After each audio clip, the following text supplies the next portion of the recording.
Hello everyone, we are Group 3 and we are going to talk about OTT media industry and its analysis. India has always been characterized by its diverse cultures, traditions, languages and technology expertise. India has also been constantly growing and adapting to the changing requirements. India's outlook towards technology has also changed, from transcripts to laptops, from pagers to phones, and now from TV to OTT. In India, the OTT segment has shown a whopping growth of 240%. OTT presents the content that we want without any cord cutting or cord trimming. OTT is just like out TV but digital and at our command. India has more than 40 OTT platforms, which include both local and international players.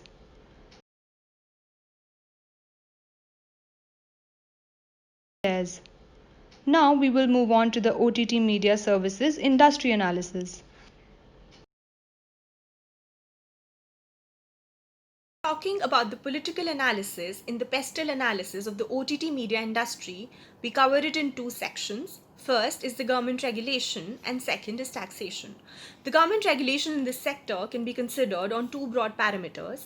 First is the framework regarding business operation at various stages of the life cycle, and second, the framework covering the content creation.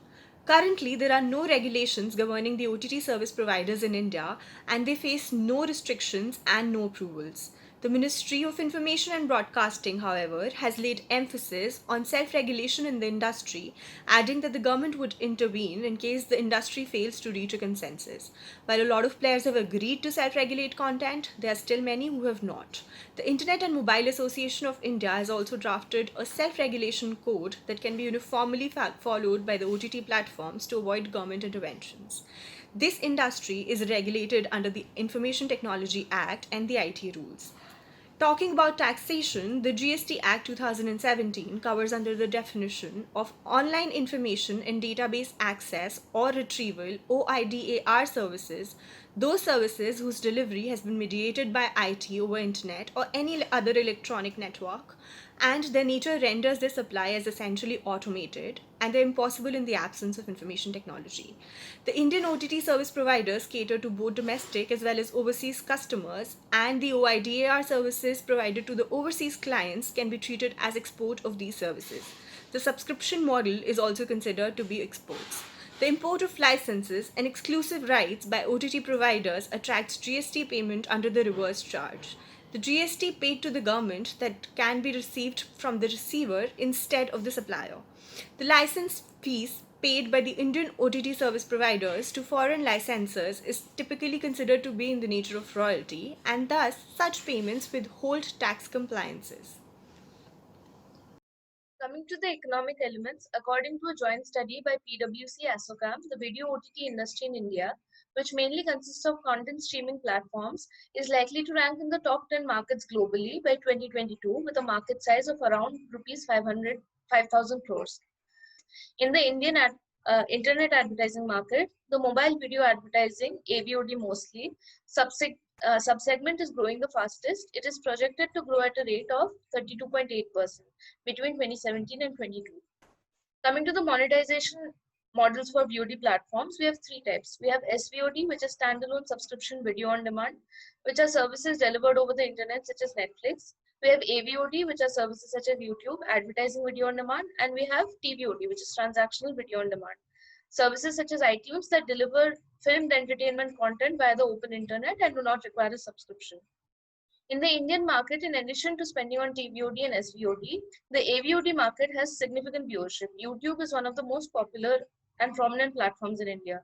In the global market, platforms raise money either through advertising or through subscription-based consumption. Another model which is used is called the freemium model, which intends to capture market share both in terms of subscription revenue generated through premium content as well as increasing the number of subscribers, one mostly non-paying. Coming to the accessibility, with the data tariffs being lower than ever and increasing penetration of smartphones, which is around 40% as of 2019, the VOD market has become a huge beneficiary of this.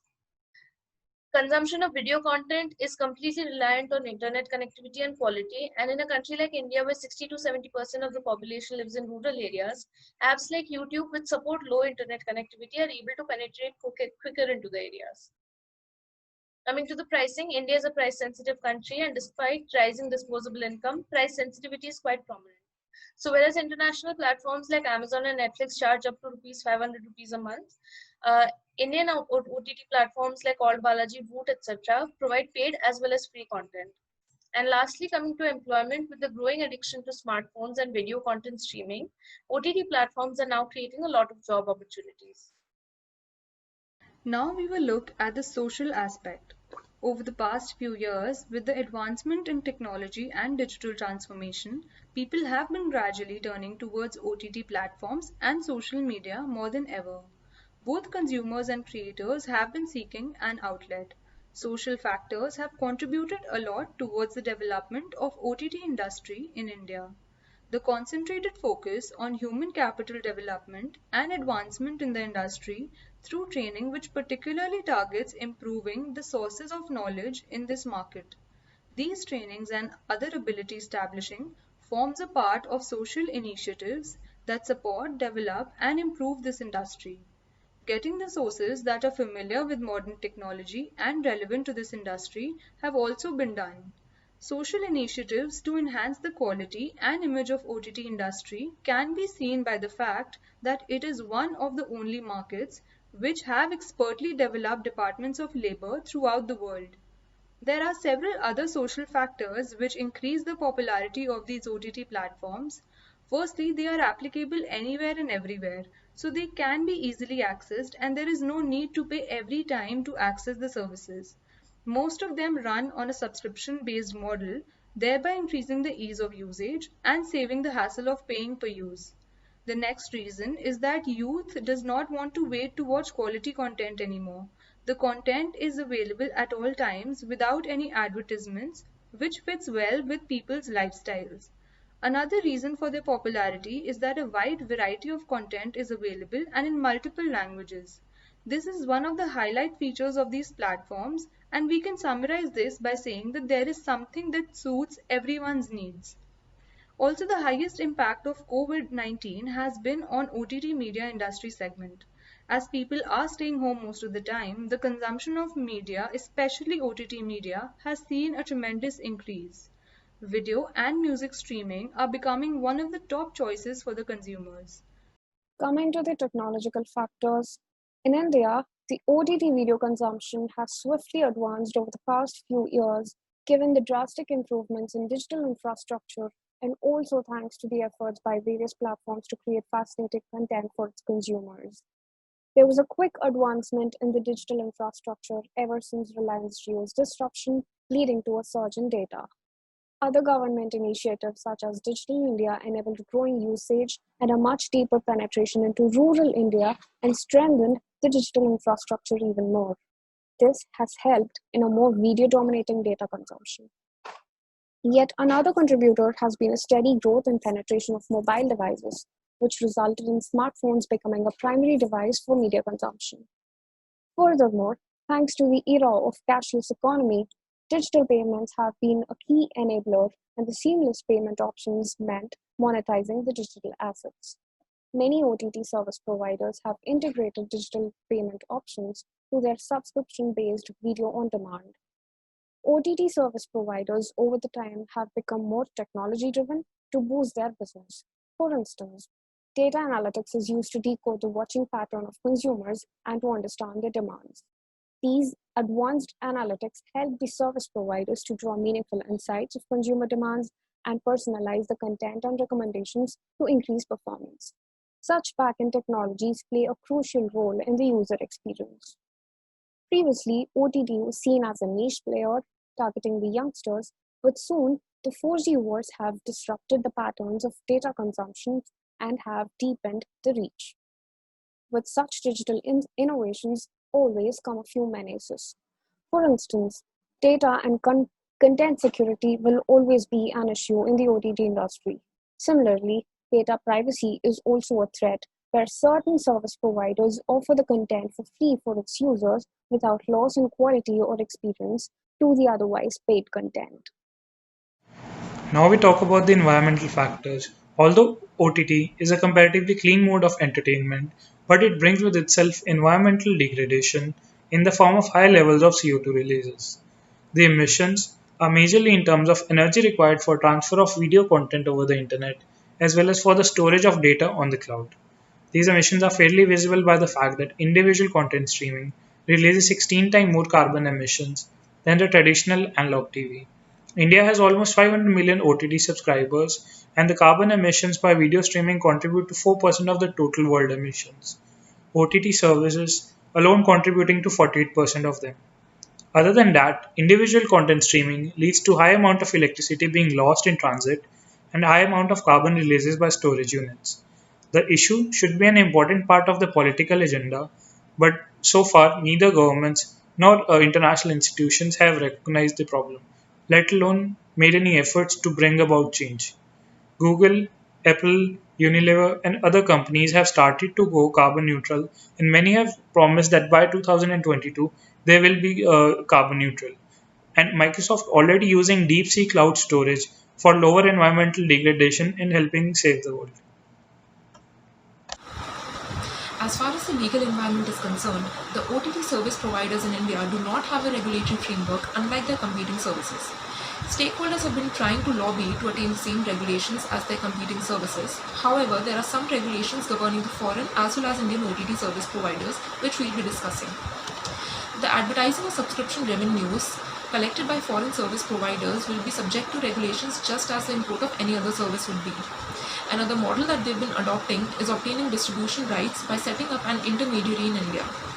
Another thing is that the foreign service providers need to be evaluated on a case-by-case basis, as the definition of a foreign company that needs to be registered with the Registrar of Companies India is very broad. As far as the Indian OTT service providers are concerned, there are no restrictions or approvals required by them for sourcing foreign equity investments. Any payments receivables have to be realized to India within the stipulated period of time from any foreign entities. As India is a huge market for Hollywood, Indian OTT providers have obtained rights for their content and they pay fee for it. Next, we come to net neutrality. We know that it is an attempt to ensure that the ISPs treat all internet communication equally and do not differ their charges based on any factors. Regulatory framework in India dating 31st July 2018 was released by the Government of India to ensure that the internet would remain free and open for all. However, the bundling services do not amount to biased usage of the internet and hence they are not subject to the same rules. As far as content classification is concerned, no regulations currently govern the content consumption over OTT platforms. However, the INP Ministry in India said that the IT Act of 2000 would be applicable to this content. This could also hugely impact the content available on OTT platforms. An interministerial committee has also been formed by the Government of India to resolve digital broadcasting and other related issues. Lastly, we come to the Personal Data Protection Bill. While registering on any such platform, some financial and personal information is collected by the platform, and once the bill gets converted into an act, the collection, storage and processing of this information for commercial use would be regulated by the bill itself.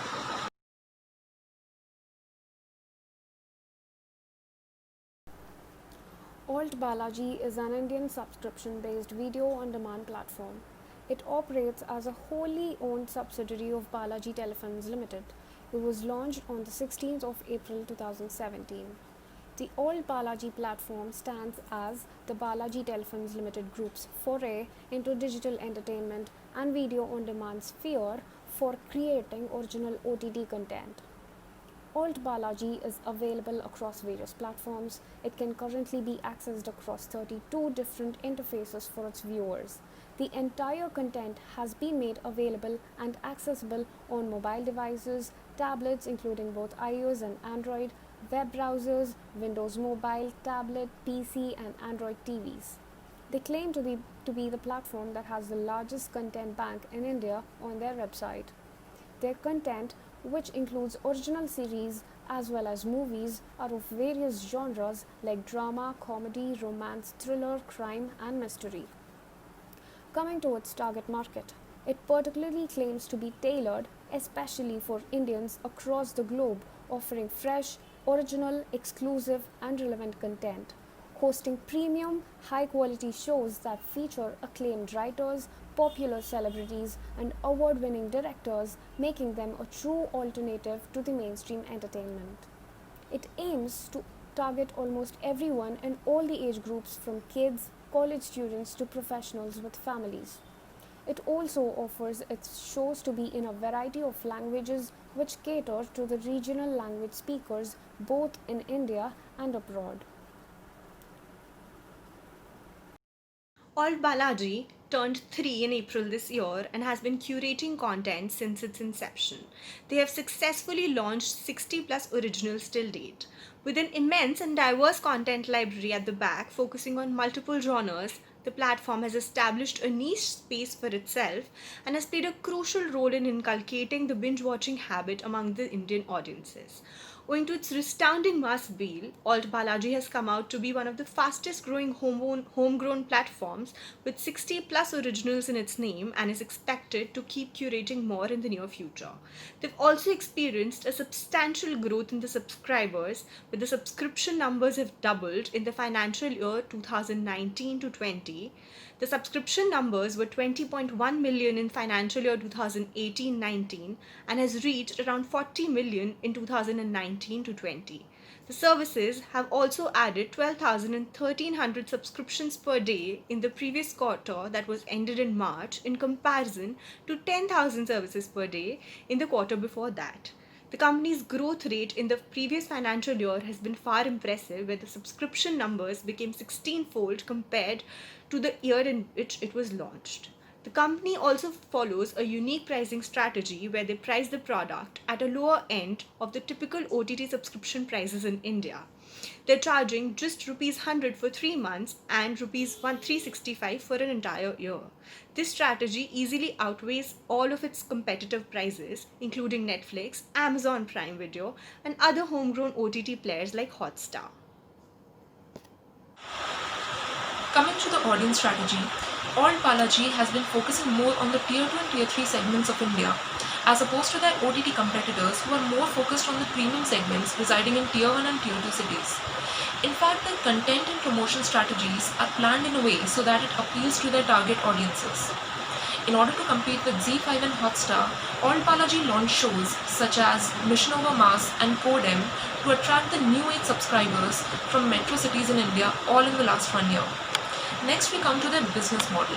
Their pricing strategy is such that they provide services at the lowest prices possible. They also rely on a subscription-based model rather than an ad-led model, which is followed by their competitors.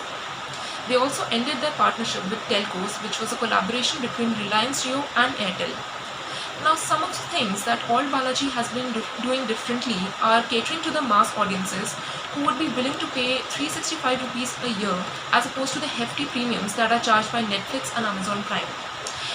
They've also been creating content that resonates well with their audiences through heavy investments in content and marketing, reaching up to 150 to 160 crores a year.